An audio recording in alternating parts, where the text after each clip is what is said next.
जय हिंद मेरे प्यारे बच्चों एवं दोस्तों। आज बहुत अच्छा लग रहा है। हमारे पास कुछ सक्सेस स्टोरी है जिसमें पुष्पेंद्र है कुशीनगर से, जिन्होंने स्कोर किया था पहले अटेम्प्ट में केवल 190 और इस बार स्कोर किए हैं 685। कैसा लग रहा है पुष्पेंद्र? ठीक लग रहा है? बहुत अच्छा लग रहा है सर। हमारे पास दूसरी सक्सेस स्टोरी है सात्विक, जो हमारे यहाँ फाउंडेशन बैच में थे, फिर एसआरबी में आए। 585 से इन्होंने अपना स्कोर बढ़ाया 670। हमारे पास राहुल हैं जिन्होंने स्कोर किया 640। हमारे पास हैं मयंक जिनके स्कोर हैं 665। तो पहले मैं इंट्रोडक्शन दे दूं। राहुल हमारे एसआरबी बैच से, पुष्पेंद्र हमारे एसआरबी बैच से, सात्विक हमारे एसआरबी बैच से और मयंक हमारे यूट्यूब चैनल से। तो पहले तो बच्चों ये बताओ कैसा लग रहा है? बहुत अच्छा लग रहा है सर। ठीक लग रहा है? Yes sir. पुष्पेंद्र ये बताओ एक लाइन में, तुमने पीछे काफ़ी अटेम्प्ट दिए जी सर। और 190 से बेटा अपनी जर्नी तुमने शुरू की। Yes sir. जब तुम न्यूलाइट में आए इस बार, जी तो क्या खास लगा तुमको? सर, सबसे ज़्यादा इम्पोर्टेंट आपकी जो गाइडेंस थी। आपने जैसे जैसे पूरे साल मेरे से कहा कि टेस्ट दो, मिस्टेक बुक बनाओ, अपनी परफॉर्मेंस उसी से इम्प्रूव होगी। जो मैं पहले से मिस्टेक्स करता था उसको मतलब ख़त्म करने का सबसे अच्छा तरीका जो था वो टेस्ट था। अच्छा पुष्पेंद्र, तुम लोगों के हमने करीब 167 टेस्ट कराए जी सर। और सात्विक बोला था सर एसआरबी में तो और भी टेस्ट कराए। और मुझे हमेशा यही लगता था कि 2 घंटे 3 घंटे की जो क्लास होती है उसके कंपेरिजन में जब हम 200 क्वेश्चन की प्रैक्टिस करते हैं, गलतियां देखते हैं, तो इन दोनों को अगर कंपेयर करें तो दोनों में क्या डिफरेंस है? सर, टेस्ट देने के लिए जो हम रिवीजन करके जाते हैं, मतलब टेस्ट के माध्यम से जो रिवीजन होता था वो ज़्यादा फ्रूटफुल होता था, क्योंकि हम केवल अगर नोट्स पढ़ रहे हैं तो उस समय हमें अपनी गलतियां नहीं समझ में आती थी कि हम पेपर में जाके क्या मिस्टेक्स करके आएंगे। और वो फिर डायरेक्टली हम जब एग्ज़ाम में बैठते थे तो वहाँ पर वो गलतियाँ होती थी और फिर हमें रिग्रेट होता था इस चीज़ का कि हमने टेस्ट नहीं दिए थे या फिर यहाँ पर हमने सिली मिस्टेक कर दी। तो उस चीज़ को इम्प्रूव करने का सबसे अच्छा तरीका टेस्ट था। अच्छा पुष्पेंद्र, बाद में जो नीट आईपीएल कराया था उसमें किस ग्रुप में थे? सर, निश्चय ग्रुप में। निश्चय ग्रुप में। Yes sir. तो ये सामने टेस्ट होता था, आपको पता ही है। Yes sir. तो वो हमारी एक दिल दिमाग में सोच थी कि ये बच्चे एसआरबी बैच में सारे बच्चे ऐसे होते थे जिनके 2-3 बार अटेम्प्ट दे चुके होते थे। Yes sir. और मुझे लगता था जब वो पेपर देने जाएंगे तो उनका हाथ कांपेगा, फिर वो गलती ना हो जाए। जैसे सात्विक की मदर ने कहा कि सर अभी हम थोड़ा सा डर लगता है कि इसका पूरा रिजल्ट आ जाता, वीडियो बनाएं, क्योंकि परिवार में ऐसा हो जाता है, कई बार अच्छा सोचते हैं खराब हो जाता है, तो बच्चों के साथ होता होगा।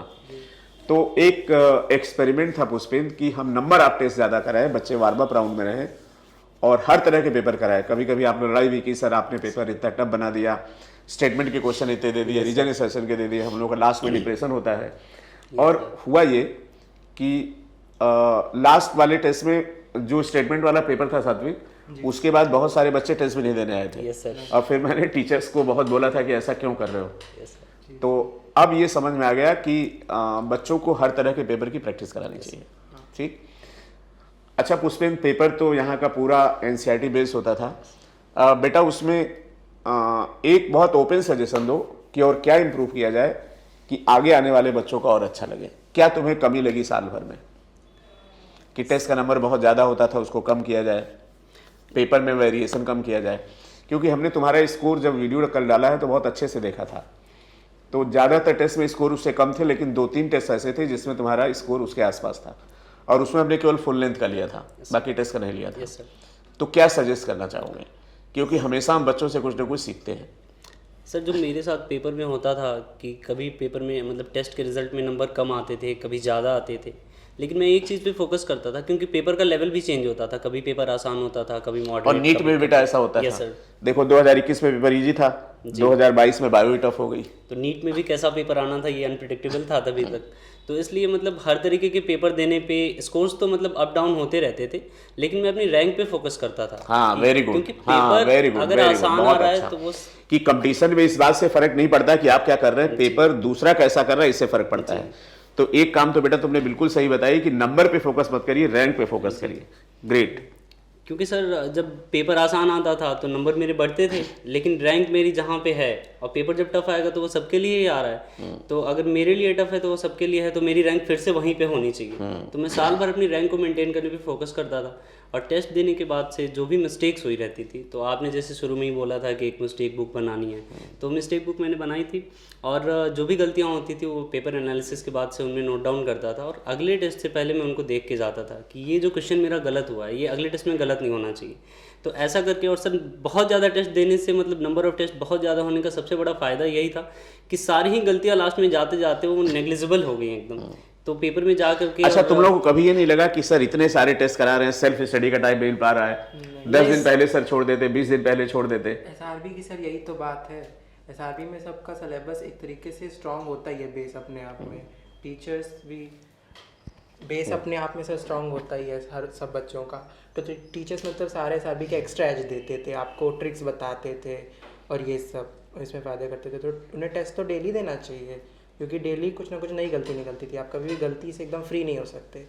नीट के पहले एक पेपर में भी कुछ ऐसी गलती निकली और तुमने अपने मिस्टेक बुक में ये भी बनाया था कि तुम्हारा सवाल क्यों सही हो गया, क्यों सही जो नहीं आता था। हाँ। जो सवाल बहुत अच्छी बात है। हाँ, मतलब इसमें कितना हमने लक का मेरा कंट्रीब्यूशन रहा कि कितना हमने तुक्का लगाया, तो इन सब का बहुत रहता है सर इसमें। सात्विक, क्या कहना चाहोगे उन बच्चों से जो किसी वजह से सेलेक्ट नहीं हो पाए? जैसे तुम्हारे नंबर भी 585 थे पिछली बार। सर यही है कि सबका रेस रिलेटिव है, मतलब हमें किसी और के स्टैंडर्ड पे काम नहीं करना चाहिए। अब मतलब कंपटीशन है तो ऑब्वियसली दूसरे का लेवल डिसाइड करता है कि हम कहाँ स्टैंड करते हैं, लेकिन अगर ग्रोथ वे में बात करें तो हमेशा अपने आप से कंपटीशन रखना चाहिए, अपने को बेटर करना चाहिए। यस, किसी और का मैट्रिक नहीं बनाना चाहिए, बस ये देखना चाहिए हमारा मैट्रिक पहले ऐसा था, उससे हम कितना इम्प्रूव करें। तो इससे इम्प्रूवमेंट इतनी फास्ट होता है आपको पता भी नहीं चलेगा। पता तुमने किसकी लाइन कोट कर दी बोलने बोलने में? किसकी? कौन हीरो है भाई? सलमान। नहीं, सलमान खान, शाहरुख खान। अच्छा शाहरुख खान ने एक बार बोला था कि हम खुद से फाइट करते हैं जी, कि हमने जो परफॉर्म किया हमको उससे बेटर परफॉर्म करना, हम दूसरे को नहीं देखते। हाँ, तो उतना सेटिस्फैक्ट्री होता है उसमें, सेटिस्फैक्शन फील भी होना चाहिए आपको, क्योंकि यार किसी का पोटेंशियल सेम नहीं है सर। और ये तो हो गई मतलब ऐसी बात कि आपको आप यहाँ पे सेंटर 2 में लाइब्रेरी में बैठ के पढ़ते थे जी, तो वहाँ का माहौल कैसा था? जब तक हम पढ़ रहे थे तब तक तो इतना काम था, क्योंकि आप ऑब्वियसली मतलब बड़ा ऑर्गेनाइज थी ना लाइब्रेरी, तो वहाँ पे हर किसी को अपनी सीट अलॉट थी, वहाँ पे शोर भी बचाते थे, तो बाहर टीचर्स बैठे ही रहते थे, किसी को मतलब ऐसा डिस्टर्बेंस करना नहीं अलाउड था, क्योंकि डिस्टर्बेंस ही बचने के लिए बच्चे लाइब्रेरी में आ रहे थे। तो वहाँ पे हम लोग से सुबह 8 बजे तो क्या कहना चाहते हो, लाइब्रेरी को और अच्छा किया जाए? हाँ, मतलब इम्प्रूवमेंट हो सकता है तो बिल्कुल किया जाए इसमें। इम्प्रूवमेंट तो बेटा क्या नहीं हो सकता है, हाँ है ना? आदमी सोच ले कि उसका इरादा क्या है ना? आदमी चाहे तो तकदीर बदल सकता है, तो कोई दिक्कत है नहीं। और मुझे भी लगता है मेरे पास जो भी है सब बच्चों की वजह से ही है, तो बच्चों के लिए जितना अच्छा कर पाऊँ मुझे अच्छा लगेगा। एक लाइन में बताओ सात्विक, जिन बच्चों के नंबर 580 आए हैं, परेशान हैं, उनके लिए क्या कहना चाहोगे? मतलब लेफ्ट राइट देखे बिना सीधे सारी बैच ज्वाइन करना चाहिए, क्योंकि सेफेस्ट ऑप्शन है इस समय उनके लिए। सोच के बताना। बिल्कुल 100%, क्योंकि यहाँ पे टेस्ट सीरीज इतनी ज़्यादा है, टेस्ट सीरीज पे तुम लोग कितना फोकस दें उतना ही कम है, क्योंकि जब तक आप एक्सपीरियंस नहीं कर सकते उतना आपको समझ में नहीं आएगा कि आपका स्कोर किस तरीके से बढ़ रहा है, वैरायटी कितनी है।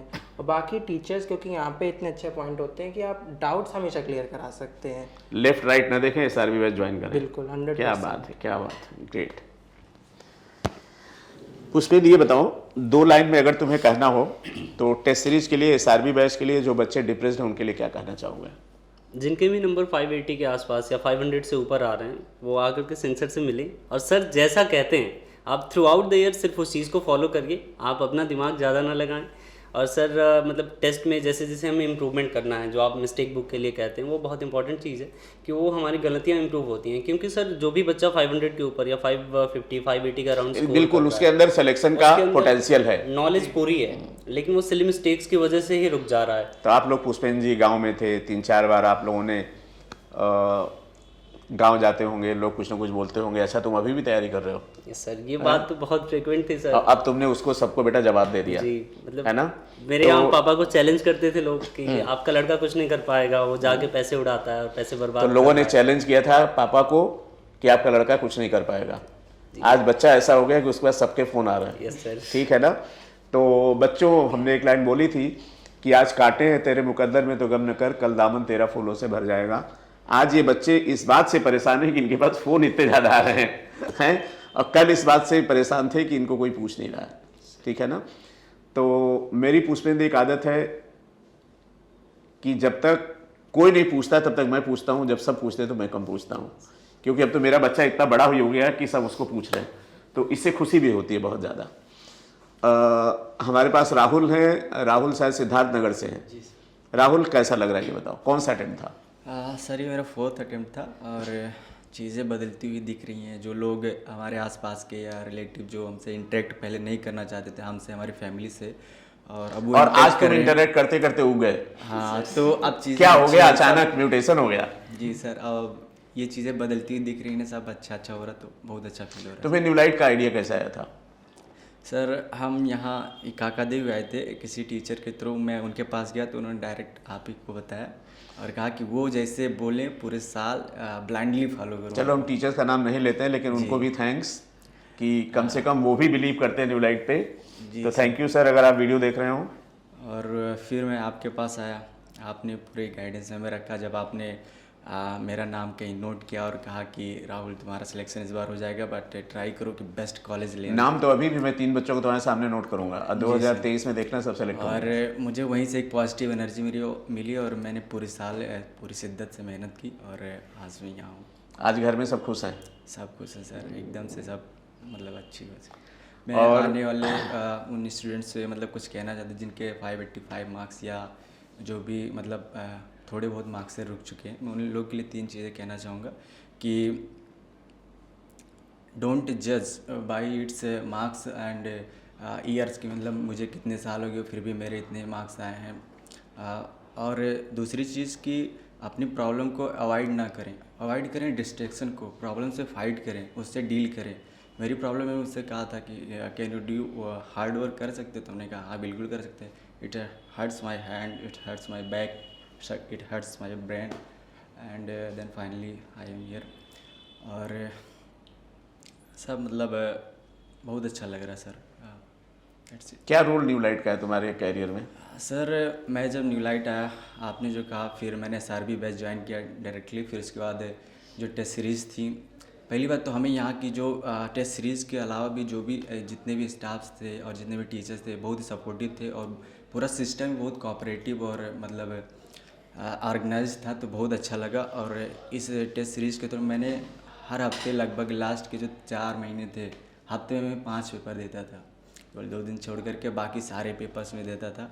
और जब से मैंने ज्वाइन किया था तब से शायद मेरे 2 लास्ट के जो थे मैंने वही छोड़ रखे थे, बाकी सारे पेपर्स मैंने पूरे। अच्छा, वैसे बच्चों एक बात बताएं, एक पेपर का मतलब क्या होता है? एक पेपर का मतलब 200 क्वेश्चन, और 200 क्वेश्चन में 400 ऑप्शन। इसका मतलब एनसीईआरटी की 800 लाइन हो गई। क्यों? यस। तो आप लोग ये सजेस्ट करते हो कि सर इस बार पेपर और ज़्यादा कराइए। कल मैंने वीडियो डाला था, हम लोगों ने प्रैक्टिस कराई थी करीब 27,000 क्वेश्चन की, 23,000, और इस बार हम लोग 30,000 क्वेश्चन की प्रैक्टिस कराएंगे और ऐसा पेपर बनाएंगे। बिल्कुल टेस्ट सीरीज का बिल्कुल सेपरेट विंग बनाने जा रहे हैं और पेपर ऐसा होगा कि फाइनली एनसीईआरटी कोई लाइन नहीं छूटेगी। थैंक यू सो मच बच्चों। एक लास्ट लाइन में जो कहना चाहता हूँ सर कि it's good to be important but it's important to be good, so क्या ट्राई बात है। To be a good doctor, not only a doctor. ये तो आगे की जर्नी में है। जी सर।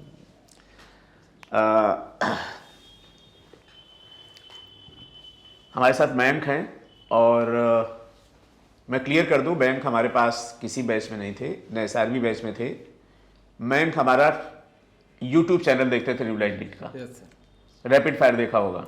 यस सर, उसको भी देखा था। और आप ही टेस्ट वाले जो आप ही टेस्ट हुआ करते थे उसको भी किया करता है। टेलीग्राम से करते थे? Yes sir. Very good. तो YouTube से तो हमें वैसे बहुत प्यार हो गया है, और एक ये भी रहता बच्चा है वीडियो बनाए YouTube पे डाले। तो ऐसे सारे बच्चे जो बहुत दूर हैं और कानपुर नहीं आ सकते हैं, वो चैनल को सब्सक्राइब करें। और इस बार बच्चों हमने सोचा है, अब पढ़ने का अधिकार सबको, डॉक्टर बनने का अधिकार सबको। मैं आपको प्रॉमिस करता हूँ कि पूरे पेपर का डिस्कशन रैपिड फायर, और मैं खुद बहुत अच्छे से आपके साथ काम करने वाला हूँ। आप जहाँ भी हैं, अगर नहीं आ सकते तो वहाँ से तैयारी शुरू कर दीजिए। मयंक, और क्या कहना चाहते हो उन बच्चों से जो कानपुर नहीं आ सकते? अरे सर, मैं ये कहना चाहता हूँ कि जो आपके टेस्ट होते हैं ना, वो प्योरली बेस्ड ऑन NCERT होते हैं, क्योंकि इस समय जो अपना नीट का पेपर आ रहा है वो NCERT बेस्ड ही आ रहा है। तो जो अपने पेपर होते हैं वो प्योरली बेस्ड ऑन NCERT। तो अगर मान लो कि वो लोग दूर से हैं, अगर वो इस जगह नहीं आ सकते हैं तो वो ऑनलाइन वाले जो पेपर हैं तो उनको परचेज कर लें, तो फिर उनको थैंक यू मैम, मुझे अच्छा लग रहा है कि हम तुमको जानते भी नहीं थे, तुम्हारा नंबर भी हमारे पास नहीं है, तुम यूट्यूब पे थे और तुम खुद चल के आ गए। अरे सर आप and thank you so much. और यूट्यूब से जितने बच्चों ने क्लास की उनसे हम जरूर कहेंगे कि अगर वो इस वीडियो को देख रहे हैं तो अपने स्कोर को कमेंट सेक्शन में जरूर बताएं, ताकि हम छोटा सा गिफ्ट उनके पास अपना भेज पाएं, अपना आशीर्वाद। कल हमने पुष्पेन SRB बैच का वीडियो डाला, तुम लोगों का पूरा स्कोर, सारी चीज़ें, तो बहुत सारे बच्चों कमेंट आए सर मैं भी SRB बैच से सेलेक्ट हो जाऊँ। टेस्ट सीरीज वाले बच्चे बोले सर हम लोग का वीडियो बनाइए, तो जितने भी बच्चे टेस्ट सीरीज वाले हैं वो भी समझ लें कि इस वीडियो कमेंट सेक्शन में कमेंट करें बच्चों, जरूर आपके यहाँ तक पहुँचने की कोशिश करेंगे। पुष्पेंद्र कुछ कहना चाह रहे थे आप? मैं आप सभी लोगों से एक बहुत इंपॉर्टेंट बात शेयर करना चाहता हूँ कि जब मैं इस साल आया था सर के पास और मेरा सिलेक्शन नहीं हुआ था, तो सर ने एक बहुत इंपॉर्टेंट बात बताई थी कि हर एक टेस्ट को ये मान के दो कि वो आप नीट का पेपर दे रहे हो, और जब ये इस फीलिंग के साथ आप पेपर में टेस्ट पेपर में जाओगे कि हम नीट का पेपर देने गए हैं, तो उतनी सिंसियरिटी और उतनी सीरियसनेस के साथ हम उस पेपर को जब करेंगे, तो जब नीट का पेपर हमें देना होता है, और इस बार जब मुझे नीट का पेपर देना होता था, तो बस मैं इसी फीलिंग के साथ गया था कि मैं न्यूलाइट के टेस्ट में बैठ रहा हूँ और मुझे कुछ एक्स्ट्रा नहीं करना है वहाँ पे। जैसे मैं पेपर में अटैम्प्ट्स करता था, सिर्फ ऐसे वही अप्रोच के साथ मैंने क्वेश्चंस को अटैम्प्ट करा था और मेरा पेपर अच्छा गया। और एक जो चीज़ होती थी इसके पहले कि पेपर के अंदर मतलब सेंटर पे हमें 1 बजे एंट्री लेनी होती है, और 1 बजे से 2 बजे का जो पीरियड होता है वो 1 घंटा बहुत ज़्यादा मतलब पैनिक करने वाली सिचुएशन होती है, उसमें सब कुछ बिगड़ सकता है, सब कुछ बन सकता है, सब कुछ बन सकता क्या है। बात है, बहुत अच्छी बात तो है। वो सिचुएशन के लिए सर ने सुबह सुबह एक वीडियो डाला था, वो मुझे याद है कि मतलब रास्ते में किसी से भी अगर कोई टेम्पर नहीं लूज करना, मतलब टेम्पर लूज नहीं करना है आपको, और आप जो 1 घंटे का वो पीरियड पानी कम पीना जी, वो 1 घंटे का जो पीरियड होगा उसमें आप ईश्वर को याद करिए, या फिर कोई गाना अगर गुनगुना सकते हैं तो वो गाना गुनगुनाइए, और बस आप उलझिए मत उस समय पे, या तो आप भगवान को अपने याद करते रहिए या फिर कुछ गाते गुनगुनाते और रहिए। जब कोई गुस्सा हो तो स्माइल करिए। हाँ, बस मुस्कुराइए। उस दिन किसी से आपको झगड़ा नहीं करना है और कोई बात किसी से कुछ डिस्कशन नहीं करना है बस, क्योंकि वो दिन आपकी लाइफ के लिए सबसे ज़्यादा इंपॉर्टेंट है। तो मैं वहाँ 1 घंटे बैठ के उस दिन ईश्वर को याद आपने उस वीडियो को बहुत ध्यान से सुना, बहुत ध्यान से सुना, और उसका इम्पैक्ट पेपर और में आपने बहुत ज़्यादा याद करा दिया कि इस बार भी टेस्ट के पहले हम उस तरह का वीडियो डालेंगे नीट के पहले। और जब सर असर्शन रीजन के क्वेश्चंस आने लगे सामने तो थोड़ा सा डर लगने लगा, तो फिर मैं ईश्वर को ही याद कर रहा था और आपकी बातें उस समय पे याद आई, तो फिर मुझे लगा कि बस अब जो होगा होगा, ईश्वर की जो मर्जी होगी। हमने साल भर अपना काम किया, आपने मेहनत करी, तो फिर उसके बाद मैंने पेपर अटेम्प्ट करा बस ये सोच के कि हाँ न्यूलाइट के पेपर में बैठे हुए हैं, और उसी स्ट्रेटजी के साथ पेपर हुआ और पेपर बहुत अच्छा हुआ। क्या बात है, तो ये चीज़ बहुत स्पेशल थी। सात्विक कुछ बोलना चाह रहे हैं? यही बोलना चाहे सर आपने, मैं पानी बहुत पी लेता था 12 बजे तक स्ट्रेस में, तो पानी पीते जा रहे हैं और लगातार, और फिर वहाँ पे वॉशरूम जाना होता था, लेकिन वहाँ तो चलिए एसी वाला कमरा नहीं मिला मुझे जहाँ था मेरा। तो एसी कमरा तो कभी नहीं मिलता नीट में। हाँ, तो नहीं मिलता ना। आप मतलब सजेस्ट ये करना चाहते हो कि जब टेस्ट हो तो एसी ना चलाया जाए? एसी न चला, बस आप पानी कम पीजिए, आपको बाथरूम नहीं जाने की होनी चाहिए, टाइम नहीं बर्बाद हो। क्या बात है, स्ट्रेस में बात देखिए बहुत छोटी है। एक तो पानी पिया तो वैसे ब्लैडर भरा, दूसरा टेंशन होती तो वैसे कॉन्स्ट्रिक्शन होता है, तो अल्ट्राफिल्ट्रेशन ज्यादा होगा ही। तो हमें लगता है कि ये बहुत ही यूजफुल वीडियो है, and thank you so much मेरे प्यारे बच्चों। क्या करूं, थोड़ा शब्द रुक रहे हैं। पुष्पेंद्र, राहुल, सात्विक, मयंक, आप सबको बेटा बहुत बहुत ब्लेसिंग्स। मेरा प्रयास यही होता है कि जो बच्चे सफल हो किसी वजह से, वो किसी न किसी बच्चे को अडॉप्ट कराएं और उनको भी सेलेक्ट कराएं। थैंक यू सो मच बच्चों, गॉड ब्लेस यू ऑल। आप भगवान करें बहुत अच्छे डॉक्टर बनकर देश और समाज की सेवा करें आप लोग। और निश्चित रूप से देखिए 2020 में 100+, 21 में 300+, और 2022 का रिजल्ट क्या होगा मुझे खुद नहीं अभी पता, मैं समेट नहीं पा रहा हूँ। और 2023 में निश्चित रूप से हम लोग एक नया इतिहास देखने वाले हैं, क्योंकि जब आप काम करते हैं और उसमें आपको सफलता मिलती है तो आपका काम करने के लिए जोश और बढ़ जाता है। तो मैं उन सारे बच्चों से एक अपील करना चाहता हूं जिनके नंबर 580, 581, 585 आ रहे हैं, वे सारे भी बैच ज्वाइन करें। और हो सकता है बच्चों 2022 के बाद, 2023 के बाद SRB बैच बंद हो जाए, तो ये आखिरी साल है और ये सक्सेशन की क्लाइमेक्स कम्युनिटी है। इसके बाद हम थोड़ा सा अपने को मोल्ड करेंगे फाउंडेशन बैच की तरफ, क्योंकि मुझे बहुत ज़्यादा कॉन्फिडेंस है। मैं दरिया हूँ, मुझे अपना हुनर मालूम है, जिस तरह निकलूँगा रास्ता बन जाएगा। तो नंबर ऑफ सिलेक्शन मेरा एम था 2022 में, और 2021 में मेरा एम था आपकी बार 700 पार, दोनों पूरा हुआ। और इस बार का एम था सिलेक्शन 500 पार, वो पूरा हो गया। और वो पूरा हुआ हमारे इन सारे बच्चों की वजह से। और नीट 2023 में सिलेक्शन और 2024 से बहुत अच्छी रैंक इस शहर से भी आएगी, कानपुर से भी आएगी, और मैं प्रॉमिस करता हूँ कि इसको कोई रोक नहीं सकता।